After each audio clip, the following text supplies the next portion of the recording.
स्थानिक स्वराज्य संस्थांच्या निवडणुका डिसेंबर ते जानेवारी दरम्यान टप्प्याटप्प्याने होणार असल्याची माहिती राज्य निवडणूक आयोगाने दिली आहे। सर्व निवडणुका एकत्र घेण्याइतकं मनुष्यबळ नसल्याचं निवडणूक आयोगाने सांगितलंय।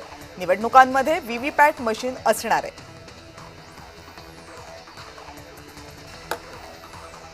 ठाकरे बंधूंबाबत अगोदर युती होऊ द्या, नंतर बघू, असं वक्तव्य राज्यमंत्री आशिष जयस्वाल यांनी केले। अगोदर ते वेगळे का झाले होते याचा अभ्यास करायला हवा, असंही आशिष जयस्वाल यांनी म्हटलं।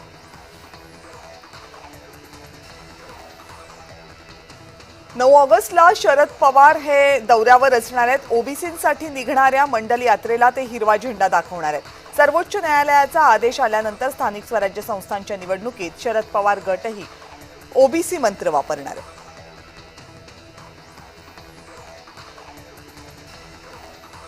अधिकाऱ्यांनी आठवड्यातून एक दिवस गाव भेट दौरा करावा, महसूल मंत्री चंद्रशेखर बावनकुळे यांचे निर्देश। यामुळे गावातील समस्या समजून घ्यायला आणि सोडवायला मदत होईल, असं बावनकुळेंनी म्हटलंय।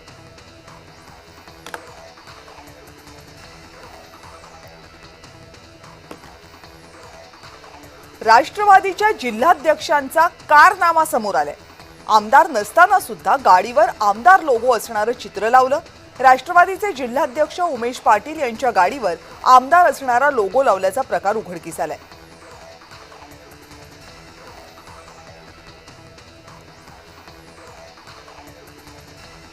भाजपचे खासदार निशिकांत दुबे यांच्या विरोधात याचिका दाखल करण्यात आली आहे। मनसे नेते सुदाम कोंबडे यांनी मानहानीची याचिका दाखल केली आहे। नाशिक जिल्हा सत्र न्यायालयामध्ये याचिका दाखल करण्यात आली।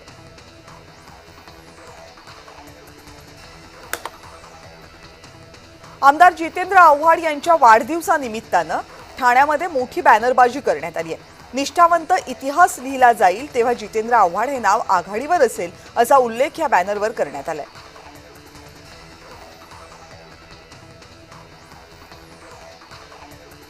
उमरगा लोहारा तालुक्यात काँग्रेसला धक्का बसलाय। भाजप प्रदेशाध्यक्षांच्या हस्ते दिग्गजांचे पक्षप्रवेश होणार आहेत।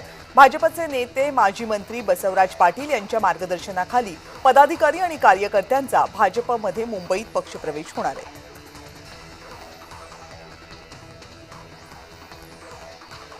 विधिमंडळ अधिवेशनातील राड्या प्रकरणी पोलिसांनी विधिमंडळाकडे अहवाल सादर केल्याची माहिती सूत्रांनी दिली आहे। मरीन ड्राईव्ह पोलिसांकडून अहवाल विधिमंडळाकडे सादर करण्यात आलाय।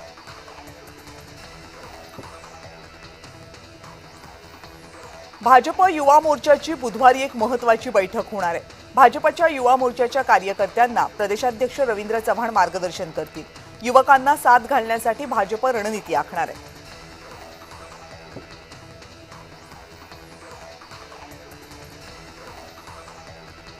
सांगलीमध्ये मुख्यमंत्री युवा कार्य प्रशिक्षणार्थीच्या आंदोलनाचा आजचा 5वा दिवस आहे। आंदोलकांचं राज्य मंत्रिमंडळाच्या आजच्या बैठकीकडे लक्ष असणार आहे। सरकारने आपली भूमिका स्पष्ट करावी, अशी मागणी आंदोलकांकडून करण्यात आली आहे।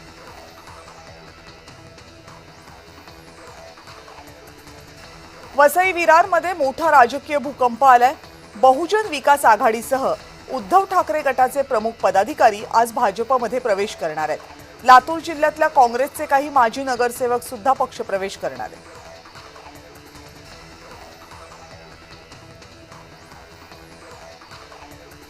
उपमुख्यमंत्री एकनाथ शिंदे आज दिल्ली दौऱ्यावर असतील। आज रात्री एकनाथ शिंदे दिल्लीमध्ये पोहोचतील। दिल्लीमध्ये एकनाथ शिंदे कुणाकुणाच्या भेटीगाठी करणार याकडे लक्ष आहे।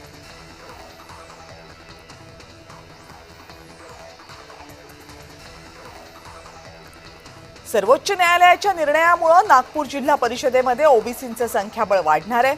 आता न्यायालयाच्या नव्या निर्णयामुळे जिल्हा परिषदेमध्ये पुन्हा एकदा 27% आरक्षण लागू होणार आहे। त्यामुळे नागपूर जिल्हा परिषदेतील ओबीसी सदस्यांचं प्रतिनिधित्व पूर्वपदावर येईल।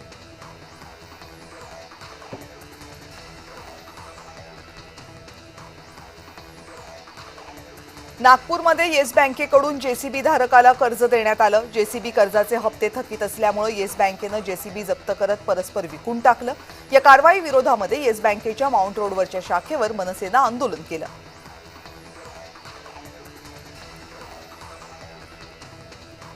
उड्डाणपुलाचं काम सुरू असताना एक लोखंडी सळई खालून जाणाऱ्या एका रिक्षामधल्या प्रवाशाच्या हातावर पडल्यामुळे संतप्त मनसे पदाधिकाऱ्यांना कर्मचाऱ्याच्या कानशिलात लगावली। महामार्ग ठेकेदार कर्मचारी हा परप्रांतीय असल्यानं मनसेचा राग आणखीच अनावर झाला.